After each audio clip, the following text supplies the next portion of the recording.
While other drummers chased the crowd's applause, Mike Mangini only listened to one sound, the beat of his own heart, steady, precise, and lonely. The man who once broke world records with hands so fast that cameras couldn't even capture them had once been a boy so afraid of performing that he'd run away and climb a tree just to avoid being seen. His entire life has been a collision between two halves, a scientific mind that once programmed the Patriot missile system, and an artist's heart yearning to hear his own rhythm come alive. He joined Dream Theater as an impossible challenge, then made the world bow to his absolute precision. Yet behind the thunder of his drums lay years of anxiety, exhaustion, and silence. When he was replaced without warning, Mangini didn't protest or resent it. He simply smiled, bowed, and started over. This isn't a story about speed. It's the journey of a man who reached the highest peak of technical mastery, only to realize that the hardest rhythm to keep was the one beating inside his own heart. But to understand why Mike Mangini became the man he is, calm to the point of coldness amid chaos, steady under the stage lights like a second hand that never misses a beat, we have to go back, far back, to Newton, Massachusetts, where his story began, not with music, but with the erratic tapping of a lonely child. Mike was born in 1963 and grew up in a family with no artistic background. His parents were typical middle-class Americans, believers in education, discipline, and stability. In that small house, there were no instruments, no singing, only an old radio and the silence of long evenings. Yet in the corner of the living room, a 3-year-old boy found his own world. The sofa cushions, the pots, the lids, all became his first drum kit. He didn't play from any lesson or book. He simply mimicked Ringo Starr on television, and somehow every beat was right. His parents didn't know what to do with that energy. They loved their son, but they were afraid that music was a childish distraction that might pull him off the normal path they hoped for. So while other children were praised for showing talent, Mike was taught to be quieter. Maybe that was when he learned to hide himself, to fold his passion inward like a flame that burns silently in the dark. But no one can contain a soul born to hear the world in rhythm. At 6, when the adults asked him to play a few beats for their guests, Mike panicked, bolted out of the house, and climbed a tree, refusing to come down no matter how they begged. It wasn't shyness. It was the fear of being seen, of being judged, a fear that would follow him for years. Behind the boy whose hands would one day move faster than any camera could capture was a heart terrified of the world's gaze. As he grew older, he excelled academically, especially in math and science. In his parents' eyes, that was the right path. Mike obeyed quietly, enrolled at Bentley University, and majored in computer science. Everything unfolded exactly as they'd hoped. He graduated with honors, was hired as a software engineer on the Patriot missile system, a prestigious, well-paid, stable job that made his parents proud. Yet there was something no one could see.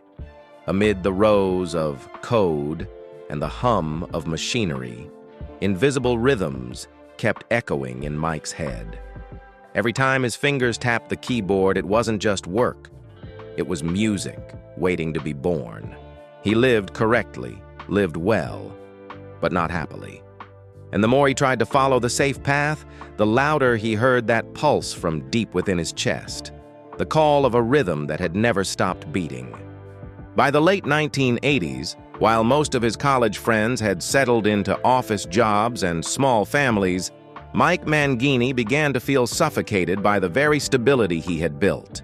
Every day he sat in front of a computer, writing lines of code for the Patriot missile project, a job that demanded absolute precision, just like the man himself.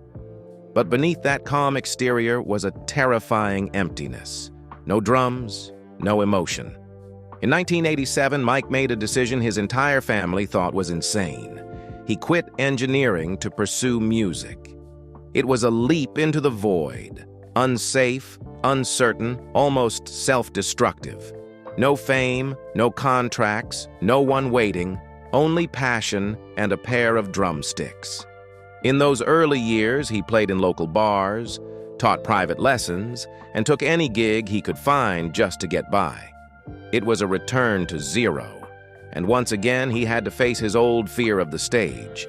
But this time, there was no escape route.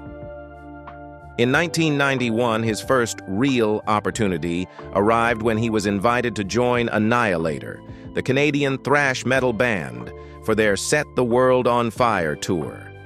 Here, Mangini first displayed the kind of technique that left others in awe. Double bass hits, timed to the millisecond, mechanical precision that somehow still pulsed with energy. Though his stint was short, it freed him from the label of the engineer who quit and put his name on the global metal map. Then, in 1994, he joined Extreme, replacing drummer Paul Geary, a major turning point in his career. The band was preparing Waiting for the Punchline, 1995, a darker, heavier record reflecting the crisis brought by the grunge era. For Mangini, it was both an opportunity and a burden. Extreme was famous for More Than Words, a soft, romantic hit, while he was a rhythmic machine forged in thrash. To bridge those opposites, he turned precision into emotion. Every beat in tracks like No Respect or Hip Today carried a tight, compressed tension, powerful yet restrained, as if he were trying to hold the band together during its most chaotic years. But by the mid-1990s, Extreme disbanded, and Mike once again found himself in silence. Instead of giving up, he returned to teaching and research, using his scientific mind to decode music itself. During this time, he created Rhythm Knowledge, a drumming system combining neuroscience, mathematics, and psychology to help players understand how rhythm functions inside the brain. For him, playing correctly wasn't enough. One had to understand why it was correct. The system quickly spread among drummers and was hailed as the brain of rhythm, establishing Mangini not only as an artist, but as a philosopher of percussion. That originality led him to the prestigious Berklee College of Music in Boston, where he was invited to join the faculty in the late 1990s. There, the boy who once hid in a tree to avoid performing now taught students how to overcome the same fear. He told them that speed only matters when it carries emotion, that sometimes silence itself is part of rhythm. Under his guidance, many young drummers flourished, not just in skill, but in self-understanding. The Berklee years were a period of balance for Mangini. Part scientist, part teacher, part artist.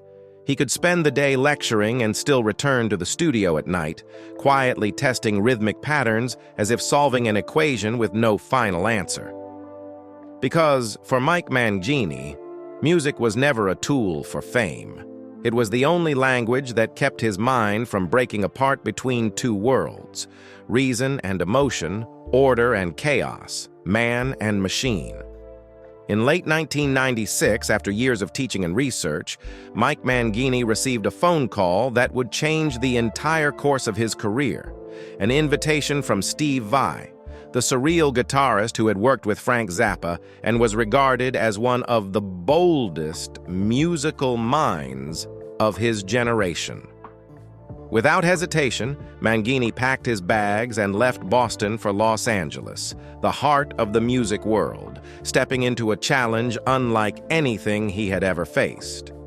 In Vai's studio, there was no room for error or emotion. Every detail was dissected to the millisecond, precise to the point where even a breath out of sync could force a complete retake. For Mangini, it was both a nightmare and an opportunity.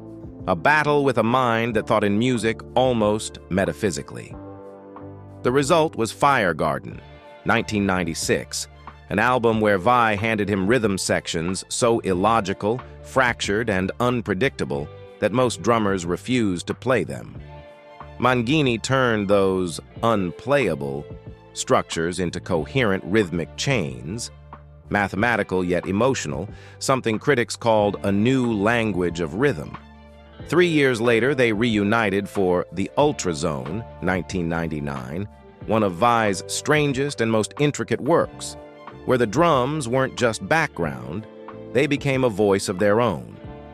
Here, Mangini was no longer just a timekeeper, he was a conversationalist. He and Vai communicated like two minds speaking a private language, chaotic yet precise, wild yet ordered. This period proved that Mangini was not merely a technical drummer but an artist capable of expressing music through mathematical thought. But Vai's world, as brilliant as it was, came with exhaustion. After years of touring across Europe and the US, Mangini began to feel the growing distance between himself and his family. In 2000, he decided to stop, returning to Boston to find peace again in classrooms and books. Away from the stage lights, he returned to Berklee College of Music, this time as a full-time instructor. It wasn't just a job, it was a way to pass on what he had learned between two worlds, the laboratory and the stage. By 2002, as the drumming world became obsessed with the idea of being the fastest, Mike Mangini accidentally became its symbol. He entered the world's fastest drummer competition and shattered 5 world records, including 1,103 single strokes in 60 seconds and 13 foot strikes in 15 minutes. These dry numbers might seem mechanical, but they represented thousands of hours of grueling training, bruised hands, and a body under immense strain. Many hailed him as the fastest drummer on the planet, yet few knew that after every record test, he often had to ice his arms until midnight to dull the pain. In 2005, Berklee appointed Mangini as a full-time faculty member, a defining milestone marking his evolution into a true mentor for a new generation of drummers.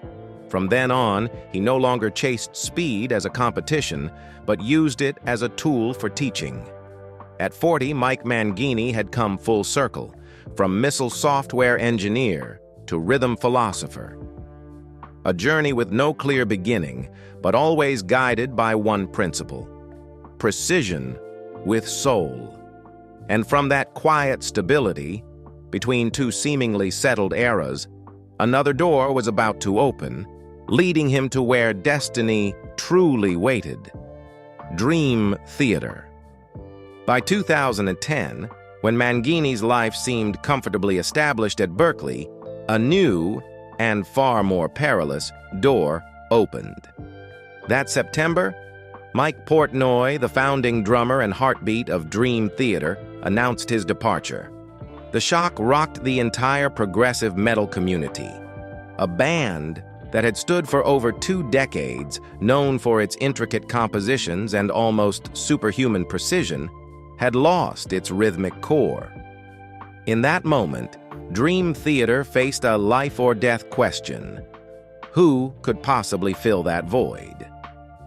When the band announced open auditions, hundreds of the world's top drummers applied. Only 7 were chosen to audition in person, and Mike Mangini was one of them.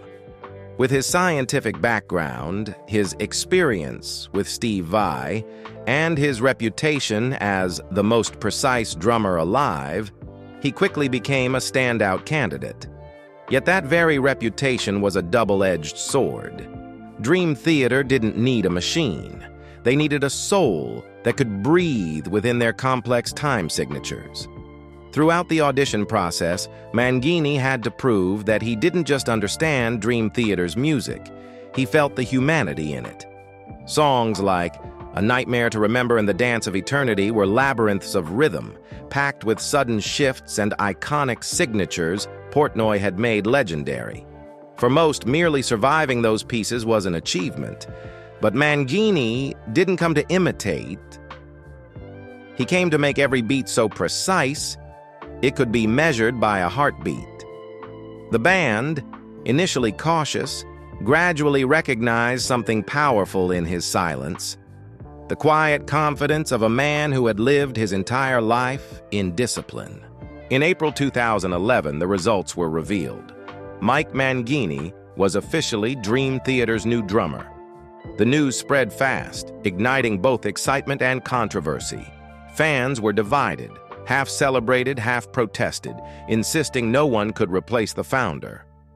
And in that storm, Mangini took the stage for the first time. No explanations, no words, letting the drums speak for him. Joining the band meant leaving his secure position at Berkeley, abandoning the safety of academia for a world of constant chaos, critical scrutiny, and internal pressure. In those first months of touring, every strike, every fill, every solo was dissected by fans frame by frame. But Mangini's greatest strength was endurance. He didn't argue or justify. He let the music respond. His first album with the band, A Dramatic Turn of Events, 2011, became his silent statement, a rebirth for Dream Theater. Tracks like On the Backs of Angels and Breaking All Illusions bore Mangini's unmistakable signature. No improvisation, no excess, just balance, clarity, and control. If Portnoy had been the fire, Mangini was the brain. And it was this unlikely contrast that restored Dream Theater's stability after their greatest crisis. For Mike Mangini, this wasn't just a new job. It was the first time in his life he was tested not by speed, but by trust.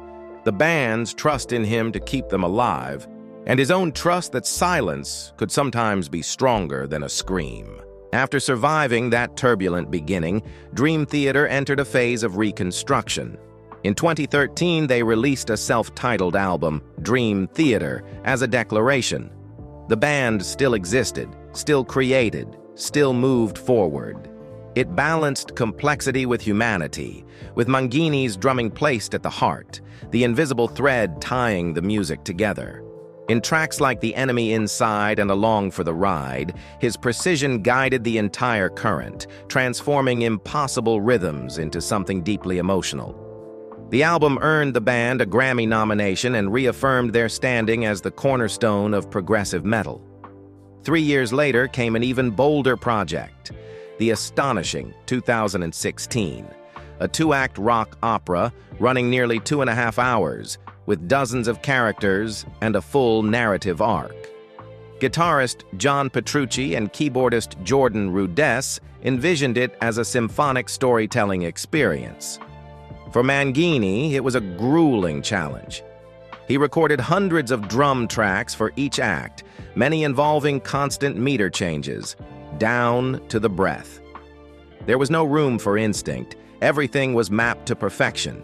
He often left the studio at sunrise, his hands numb, his right shoulder so sore he could barely lift it. But the result was monumental, a vast work where technique and emotion fused, proving that Dream Theater, even changed, still dared to dream audaciously. By 2019, the band released Distance Over Time, a revival album after years of heavy touring and mounting pressure. Gone were the opera-scale ambitions. This record returned to their roots: tight riffs, driving tempos, focused structures. Notably, Mangini contributed lyrics for the first time on Room 137, a small detail, but symbolically huge. He was no longer just playing the music, but speaking through it. Critics praised the album for balancing classic technical mastery with a renewed sense of urgency and humanity. During this period, Mangini toured the world with Dream Theater, North America, Europe, Asia, performing 2-hour sets of relentless complexity, night after night. The physical demand was brutal, maintaining flawless timing through endless tempo shifts. Exhaustion became routine, and the constant comparisons to the Portnoy era never stopped. For some fans, he remained the replacement, even though his discipline and precision had kept the band alive. In the end, those years paid off. In 2022, Dream Theater won their first ever Grammy Award with The Alien from the album A View from the Top of the World, 2021.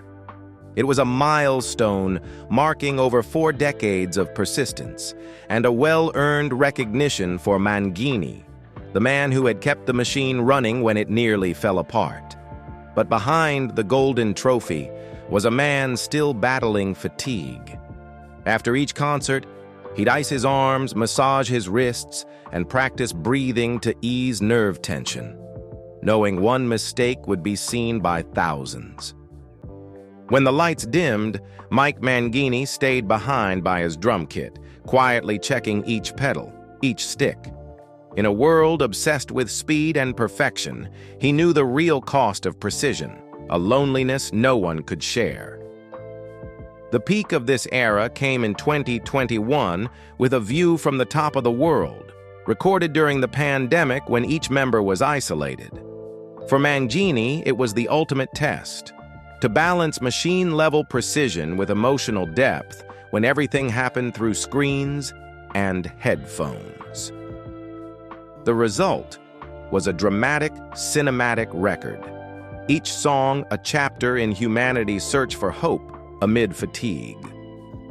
From The Alien, which earned them the Grammy, to the 20-minute title track, Mangini's drumming stood as the album's spine, dense, unshakable, and unerring. It wasn't just the sound of technique.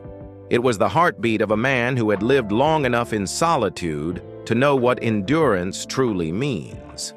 And then, just 2 years later, came another turning point, not creative, but final. On October 25, 2023, Dream Theater stunned fans by announcing the return of Mike Portnoy and the departure of Mike Mangini. The news spread like a cold wind through the fan community.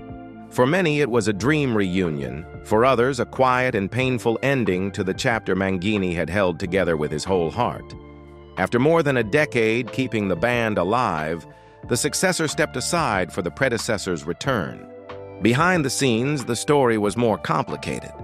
Portnoy's 2010 split with the band had been fraught over creative control, direction, and ego, and his return inevitably reopened old questions. Yet amid the noise, Mangini remained composed as ever. He didn't lash out or justify. He simply clarified his place with quiet dignity. He had never come to replace anyone, only to help Dream Theater move forward when they needed someone to keep the rhythm alive. Those who had followed his journey understood. Over those 12 years, he had been far more than a replacement. He was the man who helped Dream Theater win their first Grammy, who ensured every tour ran like Swiss clockwork, who held the complex machine together through its hardest years.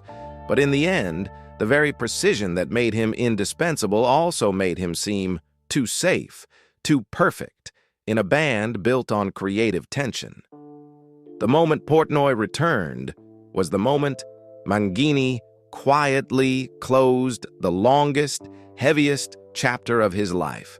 No scandal, no bitterness, no loud farewell, just an artist stepping off stage when his song had reached its final note. But for those who understand the power of silence, they know Mike Mangini didn't step down. He simply stepped forward into a new era where the drums no longer belonged to Dream Theater, but finally to himself. When the last echoes of Dream Theater's drums faded, Mike Mangini returned to an ordinary life where he was no longer the successor, no longer measured against anyone, just a man living by his own rhythm. Throughout his career, Mangini kept his personal life strictly separate from the stage. He married, had children, but never put his family in front of the public. For him, the stage belonged to rhythm. Home was the only place allowed to stay silent. Those who worked with him say that no matter where he was, no matter how long the tour, he kept the habit of calling home after every show, not to talk about music, but simply to check in and hear his loved ones' voices. That quiet ritual was what kept him balanced between fame's storm and loneliness. Few people know that Mike Mangini spent many years battling social anxiety, the same force that once sent him scrambling up a tree to avoid playing in front of guests as a 6-year-old. Even after becoming a professor, a world-class artist, and one of the leading drummers on the planet, the fear of being watched and judged never fully left him. To cope, he applied the same scientific mindset he once used: writing software, breaking emotions into smaller pieces, reprogramming his physical responses, focusing on each breath and each stroke. That experience led him to create rhythm knowledge, not just a drumming curriculum, but a method of self-healing for people living under anxiety and pressure. For Mangini, music wasn't just something to be heard. It was the only way to understand and regulate the mind. Off stage, he lives quietly in the suburbs of Massachusetts, far from the noise of the industry. He spends time in nature, walking, watching the rhythm of waves and wind, natural movements he believes follow the same principles as drumming. From there, he finds inspiration for unusual rhythmic patterns, blending nature and logic, life and calculation. He often holds small masterclasses where he doesn't just teach drumming, but teaches how to push through mental barriers, how to stand firm before a crowd, even when your heart is racing. Many students have said that studying with Mangini didn't just make them faster, it made them calmer. Even after leaving Dream Theater, he has maintained good relationships with the band members, never criticizing or blaming anyone. To him, every chapter in life has its own tempo, and the artist's duty is to know when to play and when to stop. Perhaps that is why Mangini is respected not only for his unmatched technique, but for his character as a teacher, someone who never answers hurt with hurt. In his early 60s, he continues to compose, teach, and keep his body functioning like a living instrument. In November 2023, he returned with a completely different project, his first solo album, Invisible Signs. No longer hidden behind the massive drum setups of Petrucci or Labrie, this time he is the center, the storyteller speaking in the only language that has carried him all his life: rhythm. The album is not just a showcase of technique, but an inner journey where every hit bears the breath of anxiety, damage, and healing. Each track on Invisible Signs is a small chapter of human emotion, from mental chaos and the rise of reason to the moment of complete release from pressure, a journey of the soul more than of the muscles. Mangini invited several notable collaborators to join him: Jen Majura, former Evanescence member, Gus G., guitarist for Ozzy Osbourne, Tony Dickinson, and Ivan Keller. They are not just guests, but partners helping him turn emotion into structure, something he has always pursued, putting feeling into form without losing its soul. Songs like Not Enough Time or Hidden in Plain Sight reveal a very different Mike Mangini. No longer the fastest drummer on the planet, but an artist learning to speak out about what he once kept hidden. Not stopping there, by 2025 he founded a new band called Monolith, a contemporary progressive metal project with a modern sound, but rich in emotion and personal depth. Their debut single, Oligarchs, made a strong impression with its complex structure and human core, where Mangini's drums are no longer just the foundation, but the heart. Monolith was never meant to compete with Dream Theater. It exists to create a new space where Mangini can make music entirely on his own terms. Alongside his music, he continues to run international masterclasses and workshops in cities like Milan, Dubai, Atlanta, Minnesota, and more. What makes these sessions special is not just the technique, but the philosophy. He teaches students to listen to their own breathing before listening to the drums, to focus on a single action in order to achieve complete self-control. For him, drumming is not just about controlling the hands, it is about controlling the mind. On social media, Mike Mangini rarely shares private moments or provocative statements. The fixed line on his profile is just 3 words: one thing at a time. One thing at a time. A simple philosophy that reflects who he is, choosing to live slowly, to focus, to meet his audience not as a star, but as a teacher. In his 60s, Mike Mangini is no longer racing anyone. He has already been the fastest, the most precise. Now, he just wants to be the truest version of himself. And in a rock world built on noise, that may be the rare achievement only those who have known real loneliness can truly understand. Real freedom is not in how fast you play, but in the moment you know exactly when to stop on the right beat. Mike Mangini's legacy in music doesn't lie in record numbers, blindingly fast strokes, or ferocious stage performances. It lies in how he redefined the meaning of rhythm, not as a technical tool, but as a philosophy of life.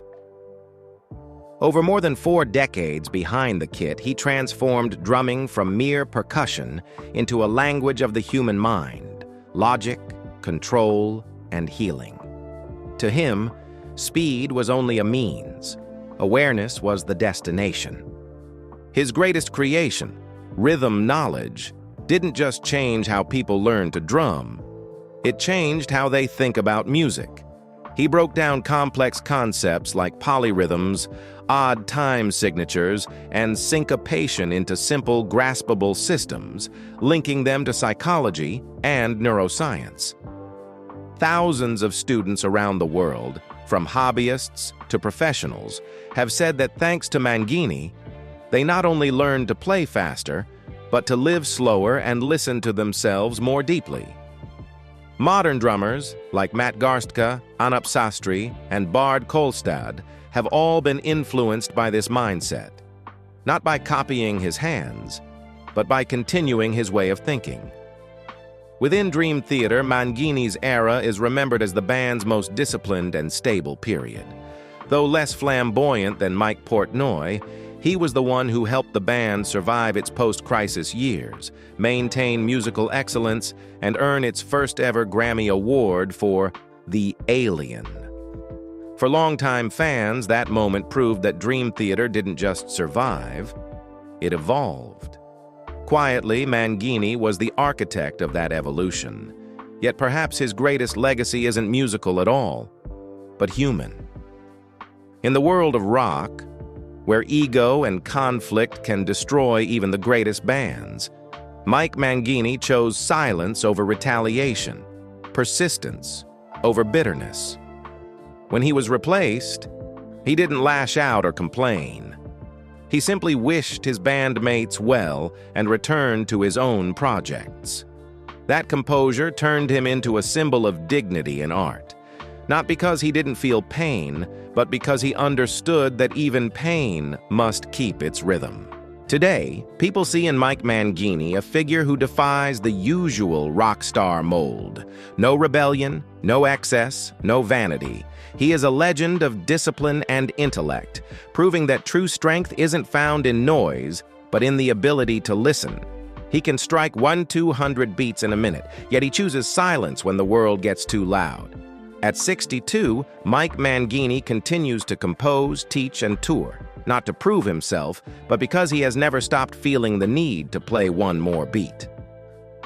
Invisible Signs and Monolith are more than musical projects. They are affirmations that true artists never stop halfway, no matter how quiet the road ahead may seem. Some legends are built on fame and controversy, but others, like Mike Mangini, are built on precision, perseverance, and the unshakable belief that music can heal all fear. Have you ever felt the need to start over, even when the world thinks it's too late?